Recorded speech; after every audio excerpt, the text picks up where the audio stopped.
Rally Bikes of Nottingham, England can legitimately claim to have invented the hybrid. In 1991 they brought out the Pioneer, which turned out to be a huge seller because it was lighter and cheaper than a mountain bike. It was also comfier and easier to ride than a road bike. And as a result, they brought out a facelifted range with a slightly spicier spec list. It had things like a lugged Reynolds frame, Mavic rims, real mountain bike componentry. And underneath all these stickers and assorted landfill, that's what I think I found. There were bikes that looked like this in the 91 catalogue that were even higher spec. The Nevada, I think it was, even had Dior LX on it. But at the time they were marketed and branded as trekking bikes, not hybrids.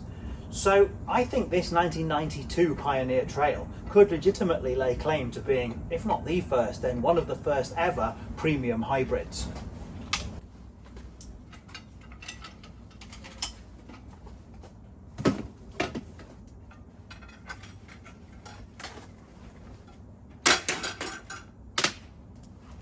Thank heavens these stickers are not professional grade. They look like just something that came free with a magazine. In fact, these plus the electrical tape are coming off so easily that I'm feeling like a lottery win here, because underneath the paintwork is beautiful. It should polish up good as new.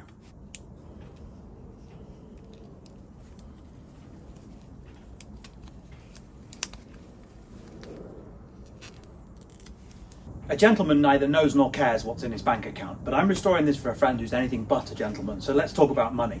I picked this up for £35 on Facebook Marketplace. So far I've calculated that to recable it and put some proper SKS mudguards on it, that's about another 75. And on my inspection I found there's probably only 3 more gremlins that need any kind of money spending on them. Number 1, the chain is gone, probably pick one of those up for £8.99. Number 2, somebody's taken the seat quick release and replaced it with this sort of rusty household bolt. And number 3, on inspection, I found that some psychopath has sawn off the seat post. I don't know who would do that. Admittedly, we were reading in magazines in the early 90s about saving weight, but why you would do this to save weight on a bike that was hardly lightweight in the first place, I don't know. But when we were kids, we did some stupid things.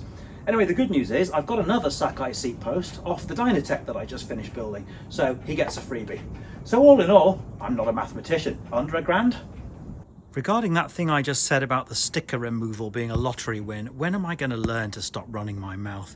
This isn't electrical tape, it's some kind of ultra high adhesive stuff, which is going to take me all night with these plastic scrapers and the sticky stuff removal to get off. And underneath it, the paint is less than perfect. So what I thought was going to be easy is in fact going to be a long night.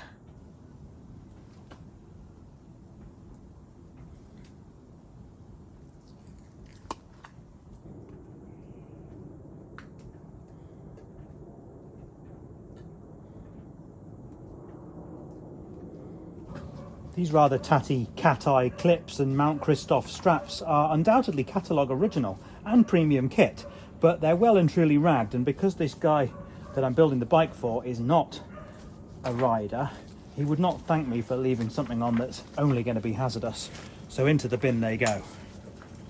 These plastic-bodied MKS pedals are still perfectly serviceable and turning beautifully after more than 3 decades, but they are quite corroded and I don't think I can be bothered to clean them up. They are cheap pedals. They'll do for a beta build, but I thought, why not let's do a nice upgrade to some alloy-bodied, steel-caged units. So that's what we're going to do.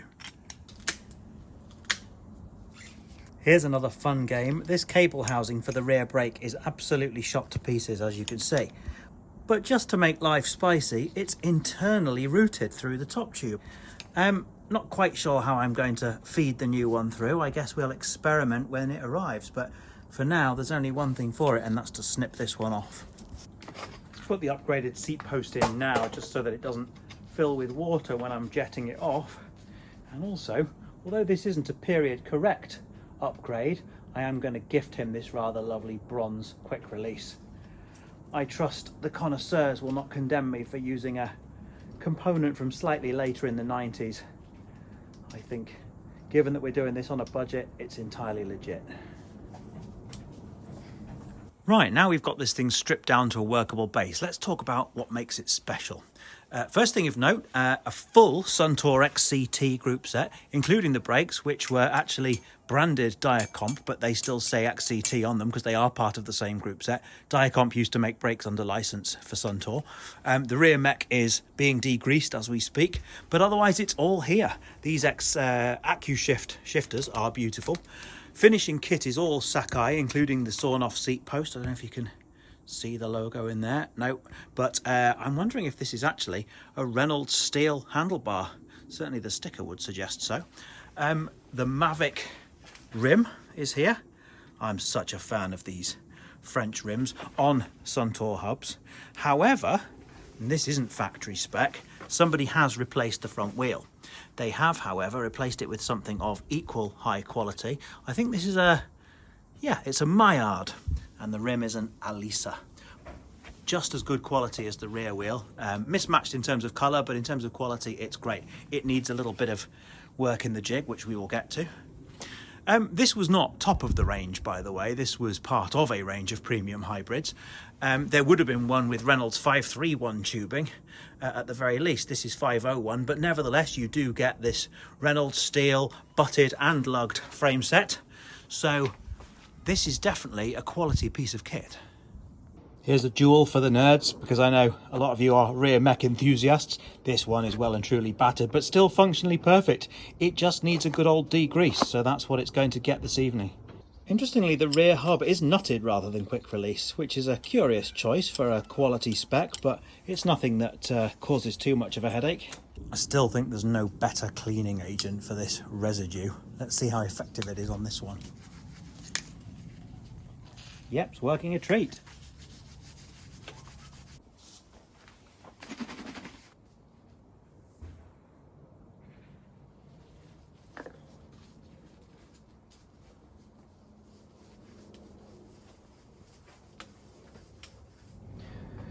Well, it's been a long night, and what you can see under the floodlight here is a perfect example of what they call positive patina. This is exactly why I love this style of restoration. I always prefer to preserve some piece of history than to just repaint over it. And yes, this thing is so battle scarred you can barely make out the word Pioneer here on the top tube, yet it's gleaming. It's clearly built to last a lifetime, and it's going to look amazing when it's fully built. This Maillard hub was actually a bit of a grindy, greasy mess close up, but I've repacked it and managed to get it spinning a bit more smoothly. And also, while I was at it, I was delighted to note that the rim needs minimal, if any, truing. So that's quite a nice relief. While I've got the tyres off, I couldn't help but notice that these original Michelin World Tours are completely intact, but they're definitely going a bit shiny, and I don't really think I'd trust 33-year-old rubber to be the safest. So with safety as my excuse, I am going to make a departure from history. I trust the historians will forgive this dangerously flamboyant upgrade from 35mm carcasses to 40s. At risk of disrespecting a historic bike, I do think this one modern upgrade is entirely justifiable. Not only does it look very tasty, but also it's going to make this thing a lot nicer to ride. Nothing at all wrong with this factory original saddle. It's got decent rails, decent flex, decent padding, and the polyurethane cover could nowadays be rebranded as vegan leather and sold for a premium. So with the utmost of respect, it's going back on. We cyclists really do savour the full spectrum of human emotions. If scraping the black grease out of this hub flange evokes the depths of misery, then untrammelled joy can be found in the fitting of mudguards. You can't whack SKS. I'm sure there are much more expensive options available out there. Handcrafted micro batch stuff, all gold plated with arabesque detailing, but as far as the stuff you can get on the internet goes, this is the gear. I'm not going to film an instructional video on how to fit these, by the way. There are plenty of those elsewhere on the internet, made by far more patient people than I am. I'm just going to enjoy a bit of peace and quiet, but what I will say is every successive generation of these SKS mudguards gets easier and easier to fit. So this is only going to be a few minutes work. Nice. Regular viewers will remember this little tip of workshop genius. You hang your old chain and your new chain from the same hook, and then allowing for your connecting link, you know exactly what length your new chain needs to be. Bosh. This is how smooth the rear hub and free hub assembly are from the day I collected it. I haven't had to do anything to this, and it's nicer than a lot of the ones in my collection.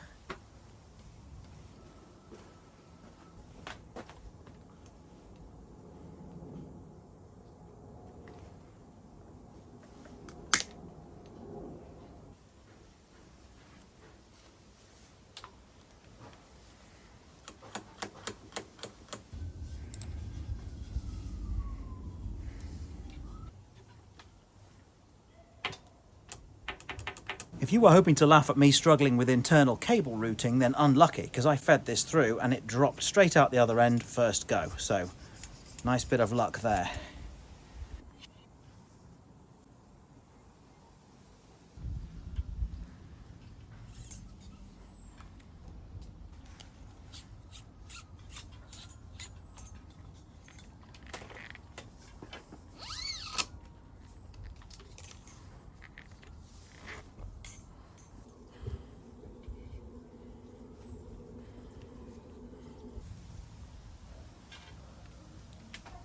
Word on the street was that these Suntour transmissions didn't index quite as crisply as Shimano's, and that's one of the reasons for the demise of the former. But I'm pleased to say that I've got this one singing.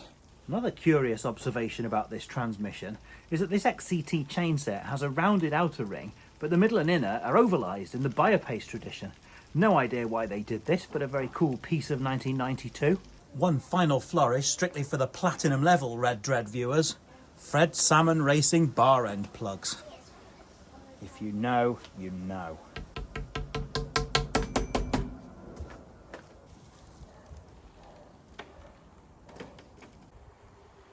So is this actually a world first premium hybrid? Yes, it's a crass clickbait headline, but I think there is some truth in it.